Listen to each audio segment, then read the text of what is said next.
रायगड, महाराष्ट्रासह देश विदेशातील ताज्या बातम्या पाहण्यासाठी मॅक्स इंडिया लाईव्ह चॅनलला सबस्क्राईब करा आणि बेल आयकॉन दाबायला विसरू नका.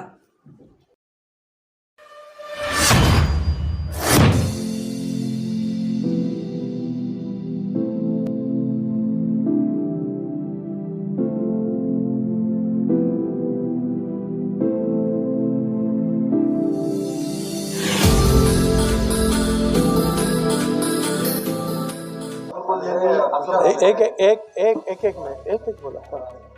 कोण आहे कॅप्टन? अमोल कोल्हेंनी असं वक्तव्य केलेलं आहे की छगन भुजबळ हे शिरूर लोकसभा मतदारसंघामधनं निवडणूक लढवण्यासाठी इच्छुक होते. मुख्यमंत्र्यांचं त्यांचं असं बोलणं आलं होतं, परंतु तुम्ही नकार दिल्यामुळे आढळराव पाटील आता तिथून येणार नाही. तुमचा प्रश्न फार चुकीचा आहे. परत प्रश्न विचार. इच्छुक होते, नकार दिला असं परत प्रश्न विचारा. अमोल कोल्हे असं म्हटले साहेब की माझ्या विरोधात छगन भुजबळांना शिरूरमधून लढवण्याचं प्लॅनिंग होतं मुख्यमंत्र्यांचं. पण तुम्ही नकार दिल्यामुळे हे प्रश्न सुरुवातीला तुम्ही तसं no never don't put this wrong words in my mouth. कधीच नाही. मी कशाला जाईल तेवढं.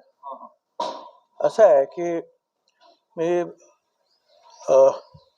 मुख्यमंत्र्यांना दोष देत नाही. ज्या वेळेला ठरलं की आता जवळजवळ भुजबळ फायनल झाले नाशिकमध्ये आणि तुम्हाला मी सांगितलं ते सगळं वरून आलं वगैरे, सगळं ते दिल्लीवरून ठरलं वगैरे, आणि मुख्यमंत्र्यांना अडचण होती की मी आमची सीट आहे म्हणजे गोडसेची, तर मग त्यांना पण अडचणीत होतं. म्हणून त्यांनी एक गुड फेथमध्ये त्यांनी निश्चितपणे मला फोन केला आणि मी विचारलं की ओबीसी समाज, माळी समाज शिरूरमध्ये पण खूप आहे, तर तुम्ही तिथे लढू शकता का. त्याचा हेतू हा होता की मग मी जर तिकडे गेलो तर नाशिकचा तिढा सुटेल, हा त्यांच्या पाठीमागचा एक चांगला हेतू होता. प्रयत्न ते करणार काय गुड फेथमध्ये, त्यांची काही चूक आहे अशी भाग नाही. परंतु मी त्यांनाही सांगितलं की भाऊ ठीक आहे, ओबीसी समाज सगळ्या महाराष्ट्रामध्ये आहे, बरं सगळीकडे मी जातो, भाषणं करतो आणि येतो, माझा संबंध जास्त कुठे येतो, सगळ्यात जास्त नाशिकमध्येच असतो. मी नाशिकमध्ये जे आहे आमदार अमुक तमुक पालकमंत्री म्हणून सगळं काम, त्याच्यामुळे मी काही नाशिकमध्ये म्हणजे नाशिक बरं मी काय मागितलेलं नाही. त्याच्यामुळे नाशिक जर मिळत असेल तर नाशिक सोडून दुसरीकडे मला पाहिजेच म्हणून मी कुठेही जाऊन उभा राहील हे मी माझं म्हणणं नाही आणि ही माझी वृत्ती नाही. त्यांनी सांगितलं 2 दिवस प्रयत्न जर विचार करा. ठीक आहे म्हटलं, बस दॅट्स ऑल. काय आणि प्रश्नच येत नाही ना. म्हणजे मी असं थोडंच आहे की मला पाहिजे तिकीट, मग इकडून जा तिकडे, तिकडून जा तिकडे. त्यांनी सांगितलं नाशिकहून उभं तुम्ही राहा, पार्टीनं सांगितलं वरून काय ठरल्याप्रमाणे, म्हणून मी तयार झालो होतो. आणि बाकीचे कुठेच जायचा काही प्रश्नच येत नाही ना. तसंच अनेक ठिकाणी मागणी होती. अनेक ओबीसीच्या ह्या रॅली ज्या झाल्या त्यातून अनेक ठिकाणी साहेब इकडे उभे राहा, तिकडे उभे राहा, तिकडे उभे राहा. परंतु मी जे काय असेल नाशिक आता ठरलेलं आहे. मिळालं तर नाशिक, नाही मिळालं तर काय नाही, आपल्याला नाशिकमध्ये काम करायचं करत असतो. आता हा प्रश्न तुम्ही त्यांना विचारायचा. हे मला माहीत असतं काय कधी पर्यंत हे सुटणार तर मी माझं स्टेटमेंट जे आहे केलंच नसतं आणि उमेदवारी मागे घेतली नसतं. ठीक आहे. सगळ्यांना असं म्हणाले कालच्या दिवशी की तुम्हाला उमेदवारी जर दिली असती, तुम्ही केंद्रात जर गेला असता तर तुम्हाला जी ईडीच्या माध्यमातून ज्यांनी कारवाई केली त्यांच्या छातीवर बसून तुम्ही मुंगळले असते, असं त्यांचं प्रतिक्रिया आहे.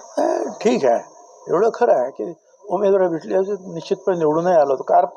काल सुद्धा ब्राह्मण सभा आहे, त्यांनी पत्र आणले, अनेकांना माहिती की आम्ही तुमच्याबरोबर उभे राहा. काल सगळे जे उद्योजक आहेत नाशिकचे ते आले होते, तुम्ही उभे राहा. विणकर समाजाचे ते आले, ते उभे राहा. प्रत्येकजण उभे राहा. म्हणजे वातावरण चांगलं असतं, निवडून आलोही असतो. परंतु आता ठीक आहे, ते जरला तरला काही अर्थ नाही आहे. परंतु वडेट्टीवार यांनी जे काही माझ्याबद्दल 2 शब्द चांगले बोलले त्याच्याबद्दल मी त्यांच्या मनापासून आभारी आहे. चांगलं बोलतात व्यासपीठावर येत नाही. तर ते ठीक आहे. आता प्रत्येक पक्षाचं काही वेळेला काही अडचणी असतात, काय असू शकतात, नाही असं नाही. पण ते विरोधी पक्ष नेते आहेत, काय आणि राजकारणामध्ये मी कुणाला शत्रू समजत नाही, विरोधक समजतो. विरोधक असतात, आपापल्या पक्षाचं मत मांडत असतात, बोलत असतात, कधी प्रेम व्यक्त करीत असतात, कधी कधी काही लोक जे आहे म्हणजे मी असं म्हणणार नाही की काही लोक पुतना मावशीचं प्रेम व्यक्त करत, असंही नाही. ते खरं प्रेम व्यक्त करत असतात, कारण मैत्रीचे संबंध असतात. साहेब नाशिकवर असं त्यांचं म्हणणं आहे. कसं बघता याच्याकडे?